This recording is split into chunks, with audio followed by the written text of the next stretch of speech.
I gotta add the channel really quick. Did you just scrape? What's that? Did you just scrape? We live? I didn't, but I can do it after the show. How's it going, Yeah. everybody? This is the Osmo.com NHL DFS Strategy Show. We have a 4-game slate to talk about for tonight. Hopefully, you guys had good nights last night. If not, that's why it's called Daily Fantasy Sports, and we're back at it again. Nolan, how are you doing this evening? I know neither of our. I won't ask you too much about how last night was because I don't think it went well for either of us. But how are you doing otherwise? Otherwise, great. Great. Kind of weird slate tonight, I feel like. So yeah, I don't quite know what to do with it, to be honest with you. So this is as jam-packed of a slate with just like big names as I can remember of only being 4 games. So it's a 4-game slate. You just scroll through here. You got McKinnon, Rantanen, and Colorado 1 almost fully reunited. They're 2/3 of the way there. You've got the Matthews Tavares combo for Toronto, Malkin Gensel. That line's been unreal. You got McDavid and Draisaitl. Thomas Shabbat's on the slate. No, Kuznetsov, Ovechkin. You've got like a really solid top 6 for the Caps. So I think this is actually a pretty fun slate to talk about. You know, I think, are you playing us in the background? There you go. No, Yeah, man, I think it's going to be a pretty good one. So I'm pumped to talk about it. Yeah, it's just a lot of big names, and I think we don't have ownership just yet. So that's the one thing we're waiting on, and that should be out very shortly. And so once we get that, maybe we could talk over some general points as far as who's popular and which of the big names are going a little bit overlooked. But yeah, man, I think this should be a good one. Thank you, Dave, in chat. You somehow gave us money. I didn't even know if you could do that.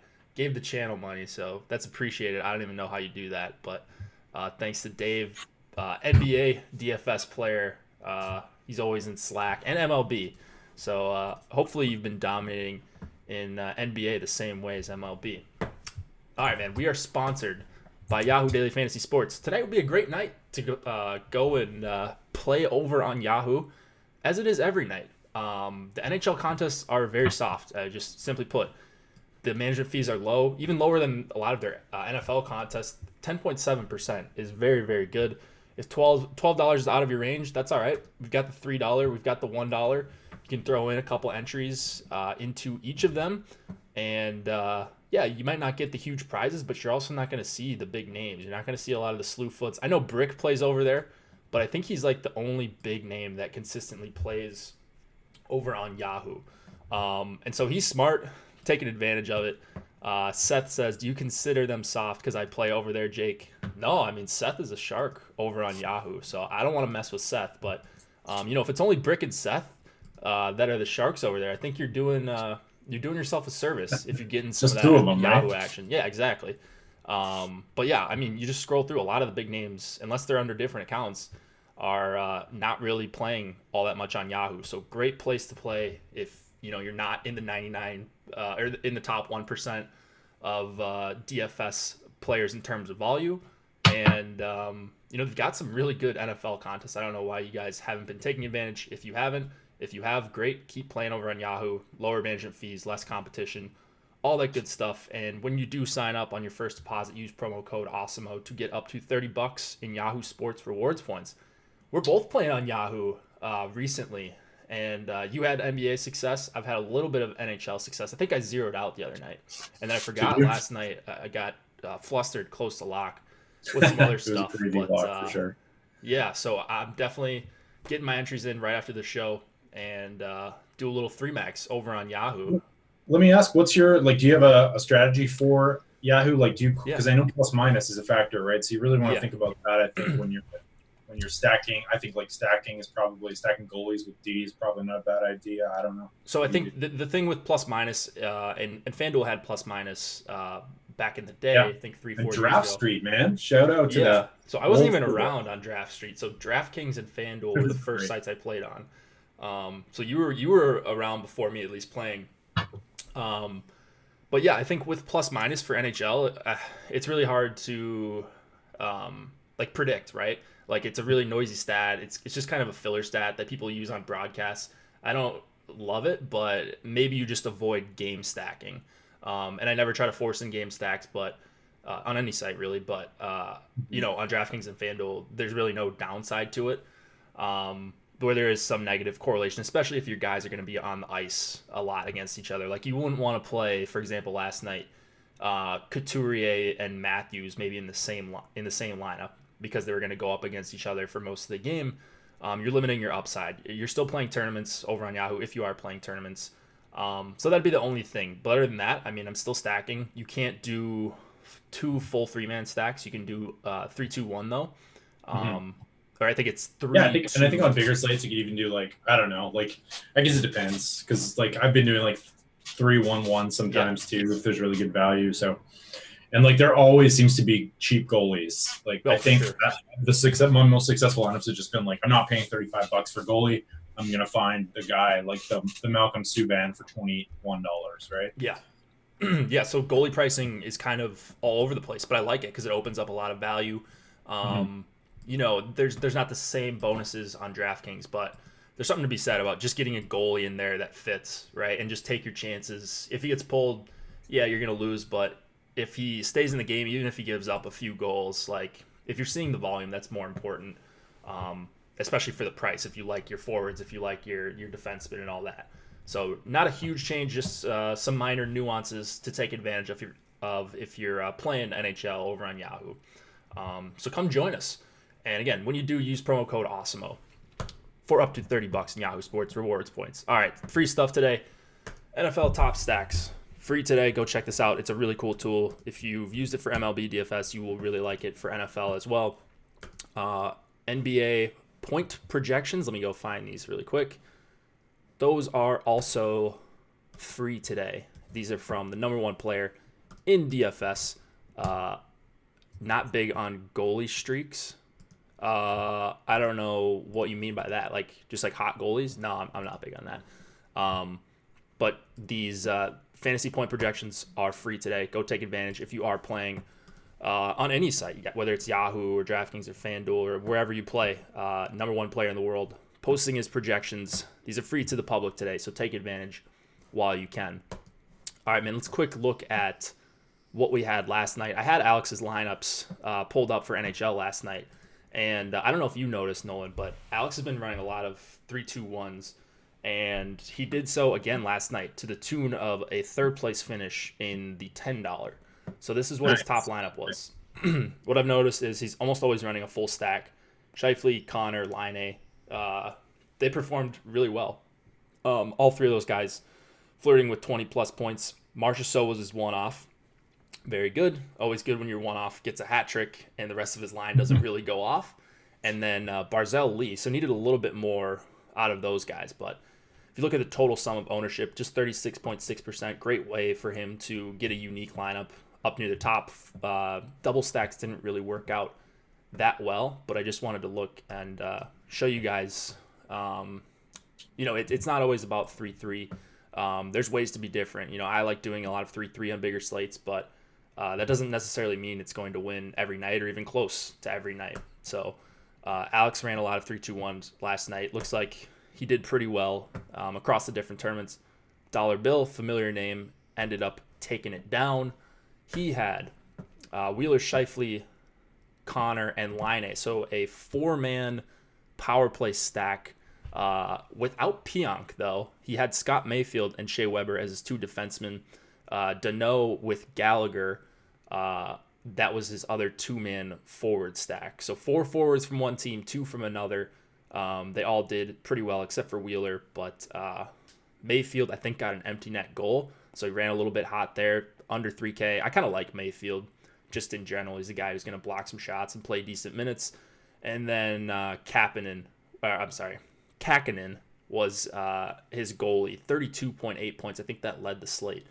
Uncorrelated goalie, Dollar Bill ran. I don't think he goes out of his way to correlate goalies, if I am correct there. Anything else you want to talk about, Nolan? You see anything weird from last night looking at lineups? No, yeah, like it's interesting to see, like even on that slate that he's doing 3-2-1s too. So I think both are viable now.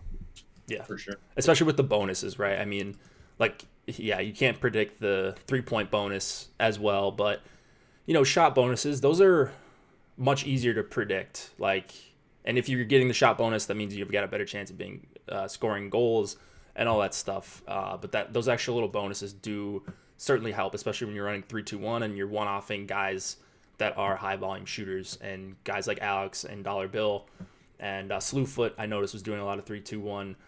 Those guys are really awesome at doing that and making sure you get the right 2s and 1s, and then you still have to hit on your full stack. And a lot of the guys did. A lot of them were on Winnipeg 1, which ended up being a pretty nice stack. Yeah, I'm so choked, man. And even like did a little mini Marchessault yesterday and got 0. Like, just not paying attention. You didn't play him at all? So I had him. As soon as he scored, I was like, yeah, and then right. So. It's always frustrating for me when I run 3-3s, and then the one guy gets a hat trick or whatever, and the rest of his line mates combine for only 1 or 2 points. So that's frustrating, but that's just more reason to consider 3-2-1. And if you had Marchessault as your one-off, you were so far ahead of the field. We talked about yesterday how 48 points in DK. Yeah, he had 48. Like, obviously we didn't predict that, but just that things were going to turn around for him, and they did, seemingly all in one night. So if you were on him early, there you go. Congrats if you played Marchessault and Winnipeg won. You probably had a pretty good night, as did the top few guys. And shout out to Dollar Bill again. I mean, cleared this tournament by almost 15 points. That's really tough to do in a tournament with nearly 6,000 entries. So Draft Charts did that the other night, and Dollar Bill last night. So we're seeing people win in landslides somehow. It's usually really close at the top, but it must be because like people aren't 3-3ing anymore, right? Like, and so the upsides are higher. Right. I mean, yeah. So your upside is a little bit higher if you hit on all your guys in the 3-2-1, right? If you get the nut one off plus your 3 and 2 perform well, like, you're gonna see a pretty high score. And if no one else has that one-offs, or that one-off or that 2-man stack that goes nuts, your score is going to be so much higher than the field, who guys are doing 3-3s or just do not have the right combo. So when you hit on the 48-point one-off, like, yeah, you're going to have a good chance to clear everyone by a good margin. Did my Hattie pick Jakub Frana come through last night? He had 2. 2? Yeah. Armia had 0. So 0? Was that your contrarian Hattie pick? Yeah, that was. Montreal 3 was quiet. We should do this every day. You're down 1-0. All right. That's fine. All right, let's go to the slate. Do we just go like whoever has the highest total? Is that what we're doing? We can do that. Yeah, we can just call it hat trick picks. Hatties are never going to happen. Yeah, we can do that. Let's do that at the end of the show, or if you want to shout yours out during the show so we don't forget, then feel free. All right, fun slate. Let's get into it. Avalanche and Maple Leafs. We've got a 3 implied total for the Avs, 3.5 for the Leafs. Philip Grubauer and Freddie Anderson in net. Any news and notes? It was a busy skate for Colorado, it sounded like, as far as news. Yeah, so I guess like Landeskog and Burakovsky are probably going to be held out until tomorrow. It looks like. I think they have a good chance of playing tomorrow. Confer with Kadri and Calvert, Belmar, Nichushkin, O'Connor. I think these are all the same. And then Nieto drops down to the 4th line with Jost and Tynan. And as well, they mixed up their D pairings, I think. So it's Makar, Zadorov, Gerard, Rosen, and Graves, Cole. All right, perfect. Yeah, I thought we might get both Burakovsky and Landeskog back. Not quite, though. So we're seeing pretty much normal lines as far as McKinnon with Rantanen and Donskoy. We know what to do there. Marner being back on the Leaf side is huge for them. Now we're going to see Tavares with Marner and Mikheyev. Looks like a much better top 6 with Marner in there. Do you have a preference here? I mean, I think we're going to see Tavares, Marner, and Mikheyev see more time against McKinnon, the McKinnon line. However, the McKinnon line plays so much, it's not like they're just going to not put the Matthews line up against them for some of the time. So I don't think line matching is going to matter too much in this game, but we have seen the Tavares line get more time against opposing top lines. So does that do anything for you? I mean, is there a line that you love in this game from the Toronto side? No, I don't know.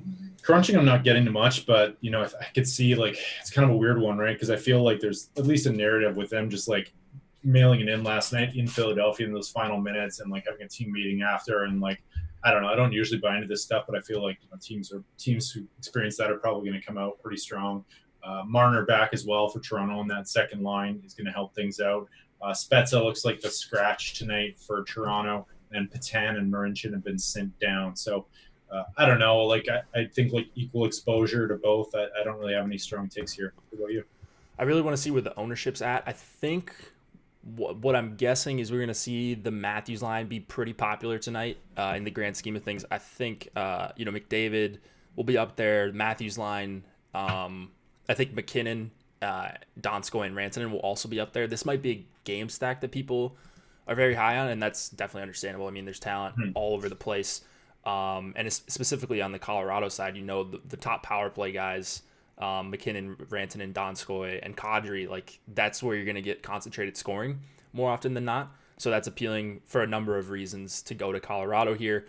I actually this is not my favorite game right now as far as exposure, which I'm a little bit surprised to see, but I am running a bunch of 3-2-1s tonight because this is kind of on the fringe of like whether I run a lot of 3-3s or 3-2-1s. The Yeah. 3 to 4 to 5 game slates, I always struggle with those. So I'm doing a mixture of 3-3 and 3-2-1. Yeah. And so, I'm going to get some of this game for sure. But I think I'm going to be lower than where the ownership projections have this game, to be honest. Like, I'm pretty sure I'm going to be underweight on Colorado 1. I'm pretty sure I'm going to be underweight on the Matthews line. I think the line that I might come in overweight on is Tavares, Marner, and Mikheyev. Just good value there, and I'm not even sure they're going to be the highest owned line on their own team. So that's kind of what I like here. I don't like that Morgan Riley's off the top power play at 5,500. Tyson Barrie not playing huge minutes, but just top power play alone, and 4,800, he's probably okay to be played. And then Cale Makar at 6,300, tough price when you've got other guys like Clefbaum, Letang, Carlson. I like Nurse for quite a bit cheaper as well. So Do we know for sure that he's off the top power play? By the way, Riley, I think he practiced that way. man, they didn't skate this morning though, did they? Like, I think it was a couple days ago actually. Let me check on yeah. this. So Spezza was on the top power play Ooh. yesterday, and he's not playing. So I would not be surprised if Riley goes back up. Okay. I did not know that. All right, let Yeah. me. Spezza was on there last night anyway. So I'm just like, I mean, we just don't know because they didn't skate this morning. So, but I think it would either be, you know what it's going to be? It's going to be Marner back up there. So that's Yeah. it's So gonna probably be okay. Yeah, very- Matthews, Nylander, Tavares, Marner. I guess Nylander could potentially come off of that if Riley was back on it, but I think more likely. I don't think that's going to happen. Yeah, I think this is more likely. Like they're just going with Tyson Barrie there, and then their four best forwards. Yeah. Is what So it sounds like. Tyson Barrie seems like a good value. He just like, he either goes hammer, does nothing. So It seems like it, right? might as well get him in there. Yeah. I like him at that price point tonight. Yeah. I don't know, but Barry's fine. 4,800. Not a guy I'm finding myself getting to that much. Like I said, probably going to be below the field in this game, which is brutal because I think it's going to be a pretty fun game to watch. And there's so much could talent. Be like 6'5". I don't know. Yeah. But Toronto's going to tighten up. I think I don't know. Getting Marner back, like they're going to play. They're going to play tight. Yeah, it doesn't feel good that I'm anticipating being underweight here, but I think that's where I'm going to be at. There's one team I specifically just can't get away from, and kind of another team that's emerging for me.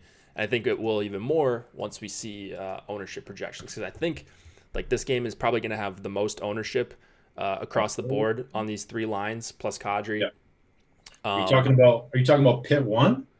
I might be for one of those, and then the other one's going to be pretty obvious. But I think ownership's actually going to be pretty bunched up. You'll see the studs up there: Matthews, McKinnon, McDavid, Draisaitl, and all that. But someone's got to get left out, whether it's Washington 1 or Pitt 1 or I don't even know what it's going to be. So ownership is going to be very, very crucial on this short slate. Anything else you want to mention here? Are you dipping down to like Colorado 2 or any of these depth lines? If not, we can move it on. Yeah, Colorado 2 is not bad. I don't know. I'm not super high on any of these ones. It's going to be tough, right? It's a really tough slate to figure out because, like, if you're 3-3 stacking, you're going to be paying up for a pretty expensive line, likely a lot of the time. So you're going to have to find a cheap line. And I'm not, like, sold on these, but they're also not going to get much ownership. So I guess, like, it's kind of like throw them in one or two, but that's about it. Yeah, I'm not getting to much of anything. I could see the Kadri line. Kadri, Calvert, and Comfer, I guess, is somewhat interesting, but hard for me to stack a lot of Colorado without playing McKinnon, to be honest. Let's go to the Blues and the Penguins. We got a 2.8 implied total for St. Louis, 3.2 for Pittsburgh. Jordan Binnington confirmed. Matt Murray expected to go for the Penguins. Any news here? Yeah, Pittsburgh like mixing up their bottom nine here. Brian Rust looks like he's out. He missed practice. So it's Malkin, Gwenzel, and Simone. Stefan Noasin on the second line with McCann and Galchenyuk. Bluger, Tanev, Cahoon, and then Blandisi, Lafferty, Aston Reese. Yeah, and then the other side, I think nothing for the Blues. Robert Bertuzzo benched in favor of Carl Gunnarsson, I think, coming in. So they mixed up their deep pairings as well. Kind of getting to a lot of Pittsburgh one here. Yeah, man. I just cannot believe how good Pittsburgh one has been. And real quick, since this is a short slate, Eric in chat says, is there a way to set up Fantasy Cruncher to optimize the 3-2-1 setup? Since you asked so nicely, I got Fantasy Cruncher pulled up here. The way I would do it, I mean, there's, you could certainly add in some more rules, but go to the advanced options tab. This will come up. You can change all this if you want. You would go to team stacks, add a stack, 3 players.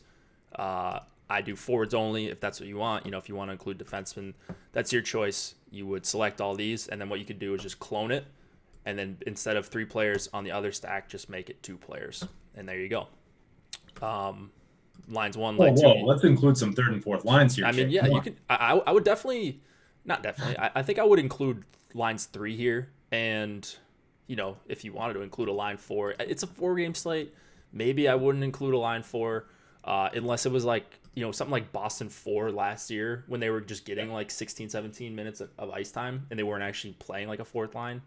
I don't know. Do you got a 4th line? The flip side is as well, though, you can always crunch them, see how they project, and then delete them after, right? Yeah, for sure. I just always include them in my stacks and then pick and choose my lineups. But yeah, you can do it either way. Also, like when you're doing those 3-2-1s, I wanted to ask you, like, how do you make sure you're not getting like, I don't know, like maybe this is a bad example, but Josh Anderson is your one-off, right? Because like for the most part, you want that. I feel like most of the pros, when they stack, they want that high-priced guy in there, right? Or they want like a guy who can score on his own, like a Marchessault or Vander Kane, someone like that. Do you set a rule to make that happen? I guess I don't pay attention to that too much. I'm more concerned with like the just how good the lineup is in total, and not necessarily like who my one-off is. Like, yeah, you want your one-off to be, McKinnon or someone like that, like someone who's just got the 20+ point upside by themselves. But yeah, I guess what you could do is like you could make a group and say, all right, must use at least a couple of, and say, who did you want? Like, I don't know, like Gensel, Malkin, and just do like 2-mans like this. So even if you do get a second line stack or something, the optimizer will put in 1 or 2 of these guys or whatever. You could include like McKinnon. Oops, that's not McKinnon. You could include McKinnon. Jesus, I can't even click on the right guy right now. McKinnon, Matthews, I don't know, your other guys, Draisaitl, that have one-off potential, and do something like that. So there's ways, just play around if you have Fantasy Cruncher. I mean, use groups, don't use groups, whatever you want to do. It's there's no necessarily right or wrong way, but the optimizer is only going to do what you tell it to do or what you would allow it to do. So just remember that and play around with different things and see what you like. All right, let's get back to Blues Penguins. We were talking about Pittsburgh 1. Their numbers are absurd together. Whether it's been Malkin, Gensel, and Rust, or I like a little bit better, Simone on this line. He's not on the power play, so you're losing the full correlation. But Simone's not a plug. We've seen him fill in on the Crosby line quite a bit. And they just always have solid numbers. Like nothing really ever drops off when he's on the line. So I have no problem playing him for a line that's so good at 5-on-5. I don't think the matchup's that tough against St. Louis here. Like, the O'Reilly line hasn't been great. The Schwartz line has not been great either. And you get Malkin and Gensel on the top power play, and maybe you could go Galchenyuk instead of Simone if you wanted to, or Nason or something like that. Rust is not ready for this game yet, correct? Correct. Okay, so can't play Rust. I was hoping that was the case because then I don't want to have to recrunch at what would it be, 7:30 Eastern. So yeah, man, it's going to be just a ton of pit one here, and I think they're going to have lower ownership than they should. I think they're going to be lower than all of Edmonton, Colorado, and Toronto, and I think that's a mistake just based on how good they've been. Middling total, just over 3 goals, right? But I just love the way they've been playing, so I'll take them at what I anticipate to be pretty reasonable ownership on a 4-game slate. Yeah, exactly. And like they're all 3 of them had like 35% 5-on-5 share of the last game. All 3 of them are going to hit about 20 minutes. They seem to be getting a lot of ice time together. And I think I agree with your point. Like, I think this is just going to go. This is going to go under owned. It is an optimizer play. I think. Like when I crunched this morning, I got a ton of this line, and so I do think that will bump ownership up a little bit. You know, if people are getting them, they're probably going to be like, you know, I mean, it just makes sense, right? But I think, yeah, like people are going to want to also pay out for McDavid and Draisaitl and Ovechkin and McKinnon and all of these big names that are expensive. So this might kind of fly under the radar. And I also think one of the things that as well as appealing about 3-3 stacks tonight or about 3-2-1s is I feel like some guys are going to get left off that we like. I think Simone will get left off, and I think Archibald in the next game will get left off. And that may be where you can generate your edge with some of these top lines or top players tonight. Yeah. I have no problem, like I said, leaving on Simone. As far as the rest of this team, like I said, Galchenyuk or Nason, if we can trust these power play units. But mainly I'm looking at pit 1 plus Letang. I'm going to be healthily overweight in a bunch of different ways on them, whether it's 3-3 or 3-2-1. I think it is a pretty great spot to take advantage of muted ownership because of the rest of the teams on the slate. Like, if you just look at raw numbers, Malkin and Gensel together have been like the best combo at 5-on-5 of anyone. If we're talking about like scoring chances numbers, just like the amount of chances and Corsi for and expected goals they create, like they're as good as anyone, including like the McDavid, Draisaitl line. Maybe not as good as them, but they're right up there. Like they've just been so elite at 5-on-5 that I'll play them against anyone if they're going to have lower ownership than they should. And I think that's going to be the case here. Anything on the St. Louis side? No. I'm struggling to find anything that I love, right? So what I usually do on these shorter slates is I'll crunch out everything. So like I'll have 3 2s and 3 3s of everything, but then once I go through and delete, I'll take out some of the lower projected lineups and some of the higher projected ownership lineups like Alex suggests to do. I kind of do it, I think, in a way different way than he does. That's why he's made millions of dollars playing DFS and I have not. But anyways, I do try to take out some of the lower projected lineups, and I think a lot of those lineups are going to be Blues. Once again, they're good value. Good defensively, too, this season. Yeah, they're way better than I thought they would be.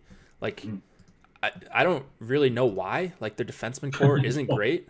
Like, you've got Letang, but... Good defensive forwards, like Tanev and McCann, I think, and just kind of like a little bit gritty, maybe. I thought once they lost Crosby, I just thought they were going to be atrocious defensively, right? Yeah. But that has not been the case yet.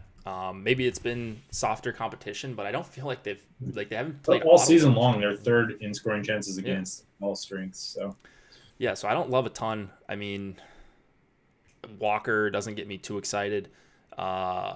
The Blues have been very good at shutting down top lines. I mean, they're on the road here. They don't get the benefit of last change. Malkin, Gensel, and Simone, they're going to be in advantageous spots regardless. Yeah.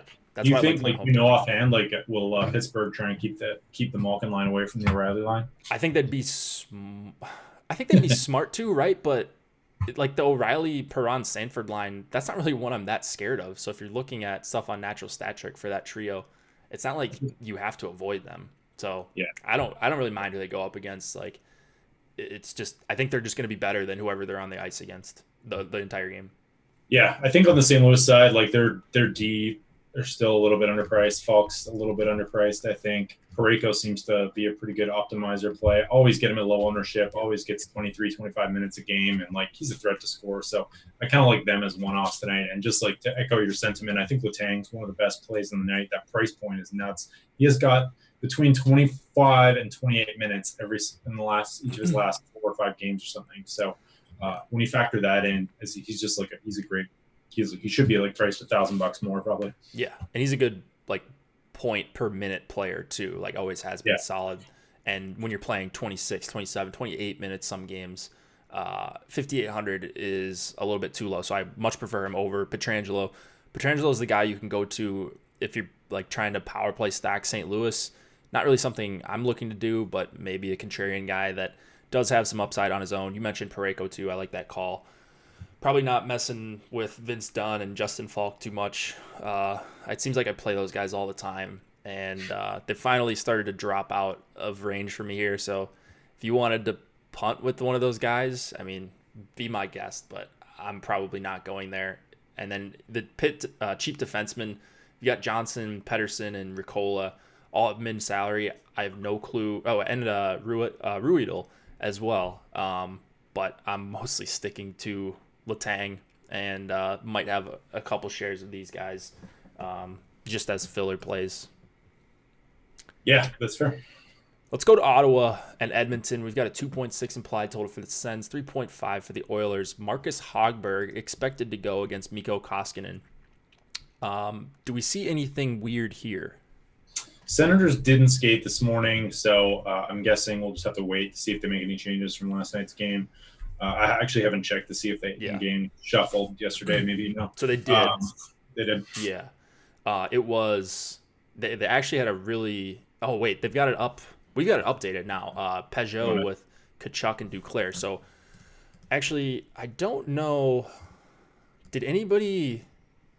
Is this just speculation? Because they did go to that line last night. They went to Tkachuk, Peugeot, and Duclair, and I thought it could be a really sneaky play as far as a combination people won't have. But now that it's listed there on one of the lineup sites that we're getting it from, that's not going to be a combination that no one has. But I like Ottawa 1. Makes it so I don't really think I need to go to Ottawa 2. Anisimov, Nemesnikov, and Colin White. Brown, Paul, and Brown, kind of brutal as well. So as far as Ottawa goes, it's basically wherever Kachuk's at, and he's cheap, as is Duclair, and Peugeot is reasonable. He's not like 6,800 anymore. So I got some news here too. Shalopik was sent down. It's not very exciting news, by the way. So J.C. Baudin or Michael Bokar are going to go tonight. Oh yeah, I think someone speculated it's going to be Bodker. I'm really quick trying to check to see if we have anything as far as like did any of the beats tweet this out recently? Because it wasn't this way right before the show, so it must have just updated. I don't know. Someone checked the lines from last night, maybe just assume they're going here or what, but yeah, we'll see. Like Bruce Garriock is reporting that they'll check the lines before or that they'll have a pregame. I think 6:45. 6:45 Eastern, right? So we're gonna have 15 minutes at most to react. Wait, is that is that a 7 o'clock time? That seems weird. No, he's speaking before. It's the coach is speaking for Ottawa before. He's gonna be available at 6:45 Eastern. Yeah. So right before lock, you may get some news or some speculation about line combos. Ottawa's usually pretty good about reporting them. So what I'm probably going to do is just do 2 separate crunches.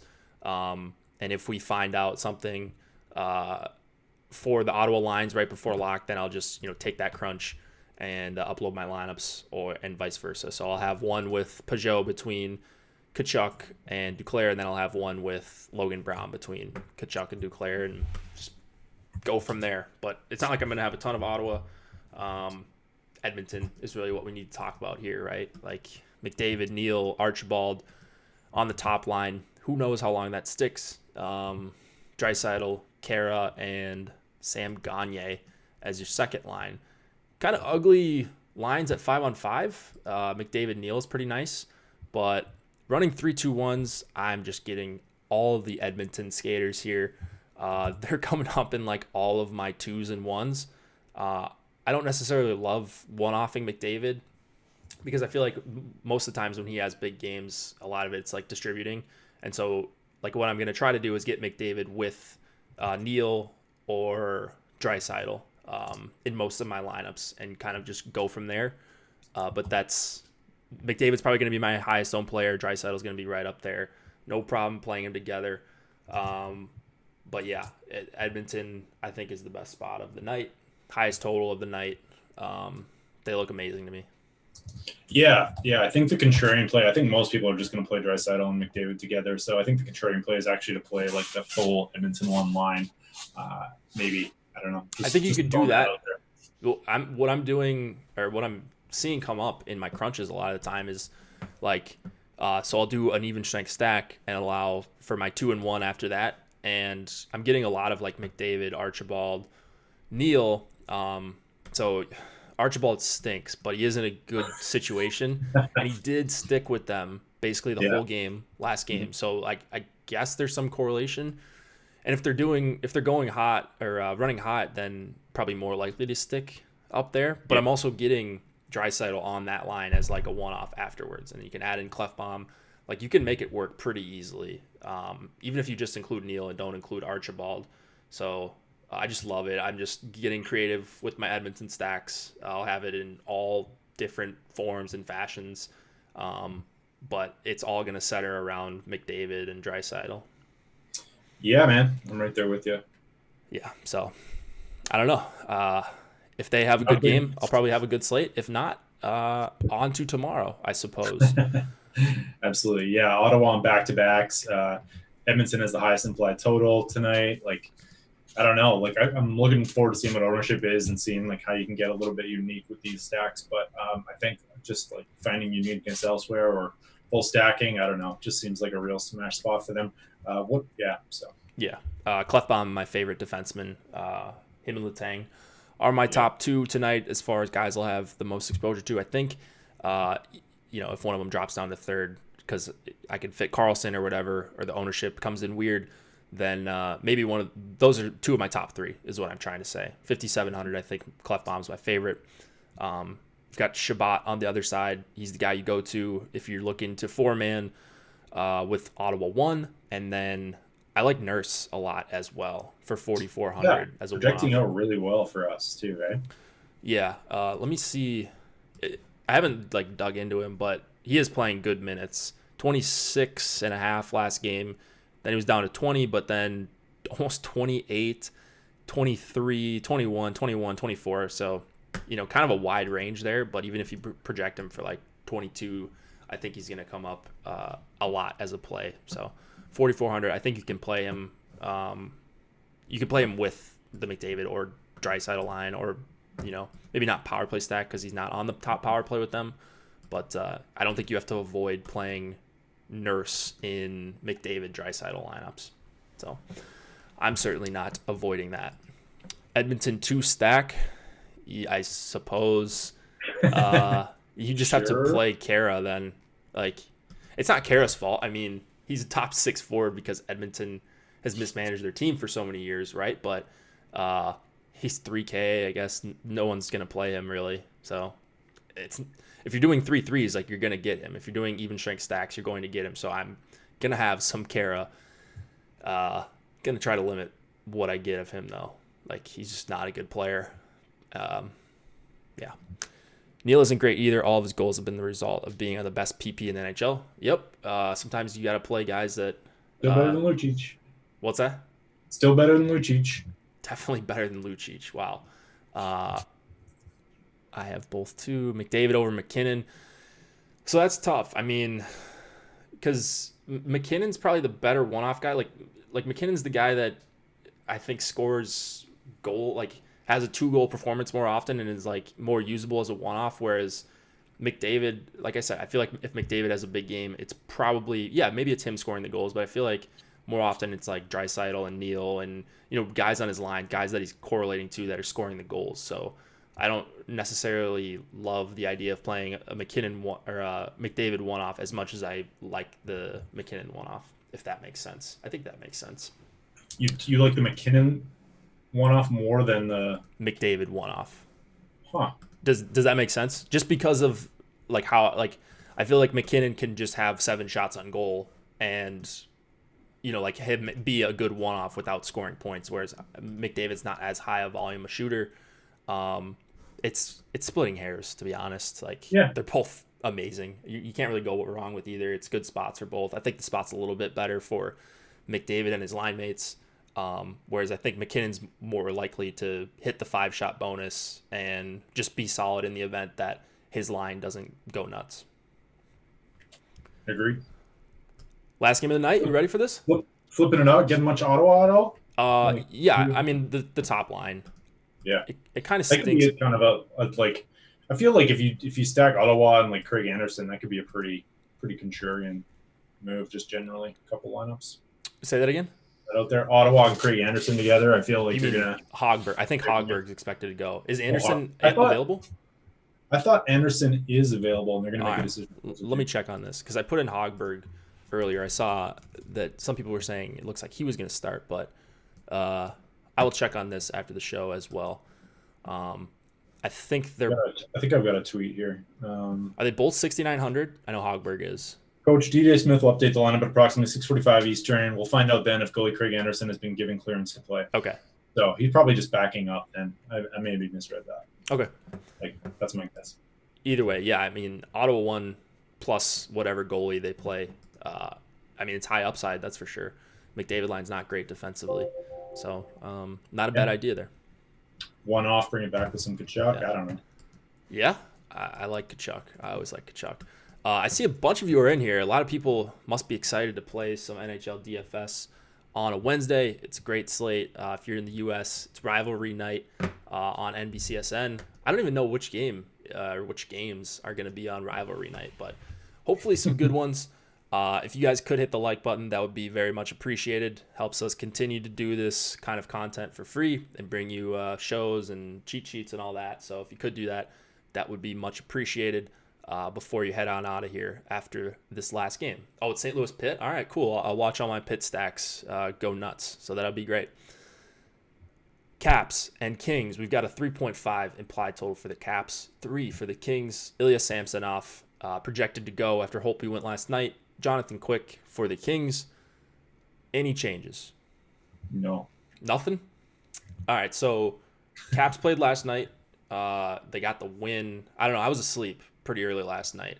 Fell asleep watching some Netflix show. So I've been doing that lately. I don't know why. Maybe it's because my hockey lineups have sucked.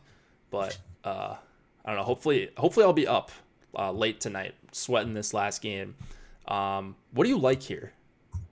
I mean, I like both sides of this one, I guess. I like top 2 for Washington. We'll see what the ownership's like, but like that Eller line came through last night for us pretty well at like pretty low ownership. I like the LA side of this one as well. I think all the lines on LA are in play. Like the bottom 6 as kind of like filler stacks. The second one as like a cheap option that like could generate a ton of shots, I guess.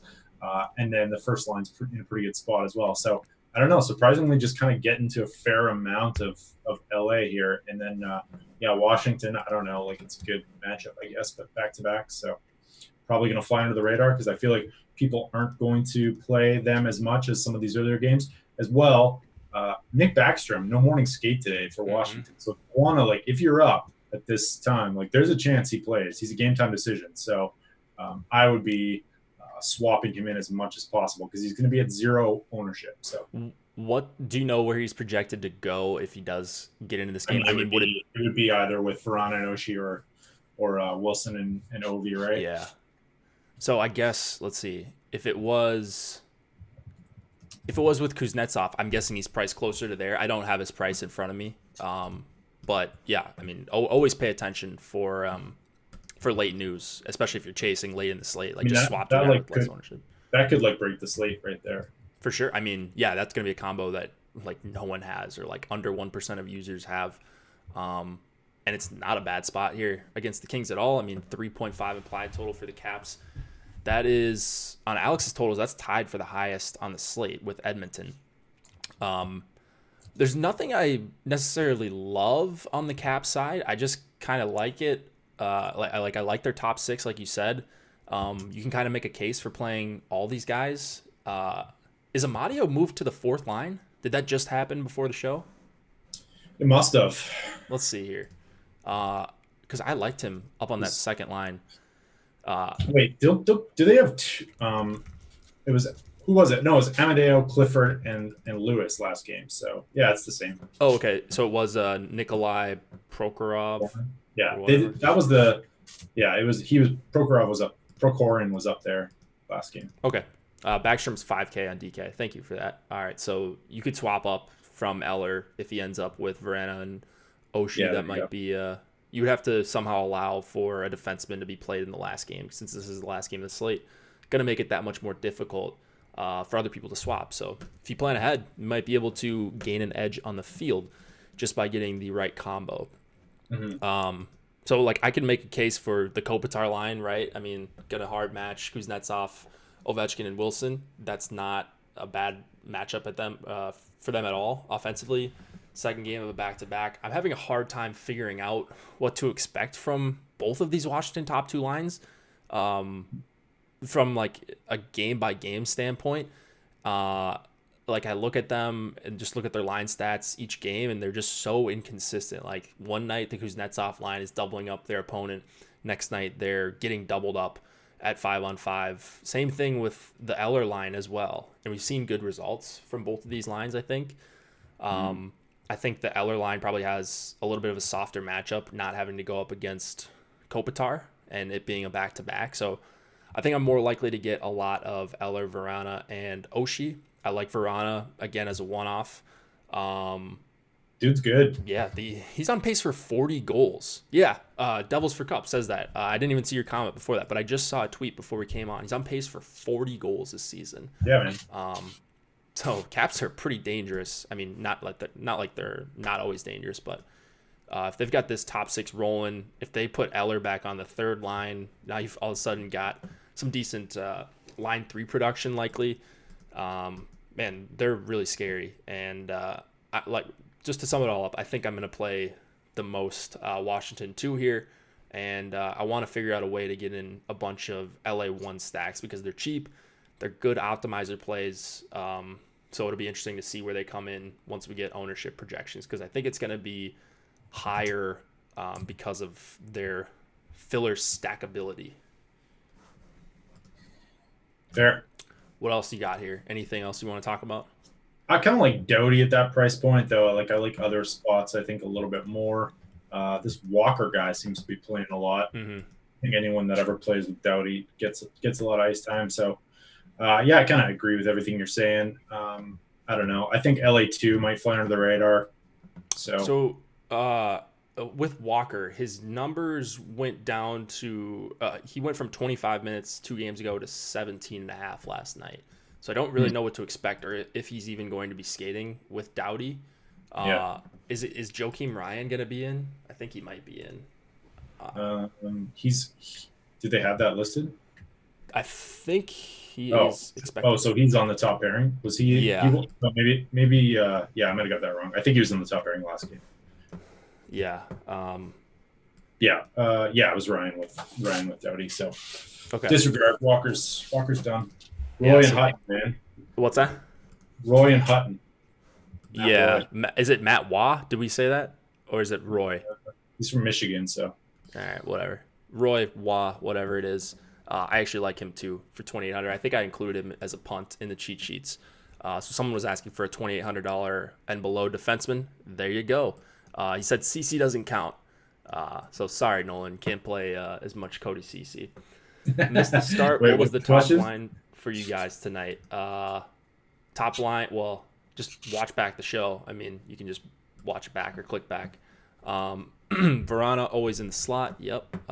Verana's going to score again tonight, I'm sure. I like Carlson at 7K, big discount you're getting on him. Based on how he's played, like he's just been unreal. Another 25.8 performance, DK points wise last night. Playing good minutes, good spot here. Would expect him to play a bunch on the back-to-back. Top power play. You can play him with either of the Caps' top two lines. If he fits, I'm gonna fit him in. Is he just like Bobby Orr now, or what? Like he's incredible. Like just. I feel like this pace can't keep up though. Like we have such a long sample size for him, and like he's 29 years old. He's gonna regress. He's not gonna get 85. I mean, the hockey people, like the real life hockey people, say that he's like one of the best, maybe the best passer in the NHL. So it makes sense when you've got Verona taking the next step. You've got Backstrom, Kuznetsov, Ovechkin, like just a lot of offensive talent, and maybe it's all just coming together. What? I don't know. Like he's on pace for 20 goals too, though. I don't know. I think he's gonna regress. I'm calling it. We're gonna get 6,000 John Carlson in like a month. Yeah, probably. All right, man. I think that's all we got. Do you want to quick talk about any goalies you are keen on tonight, or you want to do? No, I'm not getting much. I don't know. I feel like this is like. I think you should think about goalies in like the context of your larger lineup. So if you're taking like. If you're taking like your big stack is Edmonton one stack, I think don't be afraid to like take. Is it Campbell starting for LA? Yes, quick. So like, don't be afraid to kind of like put a goalie up against another big stack and kind of to possibly double dip there, get some points from your goalie and possibly eliminate some of your competition. So. Yeah, I'm not going out of my way to correlate goalie tonight. So the guys I'm playing the most of are Grubauer, Samsonov, Koskinen, and Binnington in my non-Pittsburgh lineups. I think those are Matt Murray? Is he confirmed? Oh, Anderson's confirmed, by the way. And Anderson is confirmed. He's going on back-to-back after giving up like 6 last night. So weird stuff going on. Now he gets faced Nathan McKinnon. Yay. Murray is expected 7,800. I just don't have him seeing a ton of volume. Like that's my only issue with him. So I'm kind of heavy on 4 goalies, like I mentioned: Binnington, Koskinen, Samsonov, Grubauer, in some order. But yeah, I've never had really strong takes. Other than I'm not going out of my way to correlate goalies, especially in my 3-2-1s. But also not playing players against my goalie. I think the slate's too big for that. All right, who's your under 5% owned hat trick? Under 5%. Oh man, under 5 on a 4-game slate. Boy, it's null and void if he comes in over it. No, who's that? I said it's null and void if he comes in over that. All right. I'm gonna say okay. I got one. Go ahead. Who's yours? Hang on. I'm gonna say Jeff Carter. All right. That's a good one. I don't think he's gonna be. He'll be like below double digits, right? But I'll take Anthony Duclair. Oh, I like it. I like that game a lot. So hoping it pops off or Koskinen stands on his head. I think there's gonna be shots to go around on both sides. Nice. And probably a lot of Connor McDavid and Draisaitl goals. Jeez, I can't even get those two straight in my head today. So hopefully Nathan McKinnon does not haunt me. All right, guys, go check out Yahoo Daily Fantasy Sports if you have not already. I will just link in. Actually, I don't think we are allowed to link in Yahoo specifically, but we can talk about them. So use promo code AWESOMO when you sign up. Get up to $30 in Yahoo Sports rewards points. With that promo code, get in the $12 and face off against me if you want to take some of my money. Get in the $1, the $3. They've got some nice single entry tournaments at various price points. Not a lot of pros playing over there, not 150 max in NHL. They've got some higher entry tournaments in NBA as well. If you're playing over there, use the fantasy point projections that are free today from Osmo himself. And then, of course, you're going to want to check out the NFL contest as well. Again, NFL Top Stacks is free today. I think you want our money. I mean, either way, we could take each other's money, trade rake, management fees, they're called over on Yahoo. Yeah, we can trade back and forth. Fantasy point projections, there's a link to that. Those are also free. Thanks for watching, guys. Any last words, Nolan? No, that's it, man. You going solo tomorrow? Yeah, I think so. So we'll Big keep the slate. normal time. I think what is it, 10 or 11 or 9 games or something like that. So I'll try to get through it and not ramble too much. So yeah, I we'll like see it. you guys tomorrow. Good luck.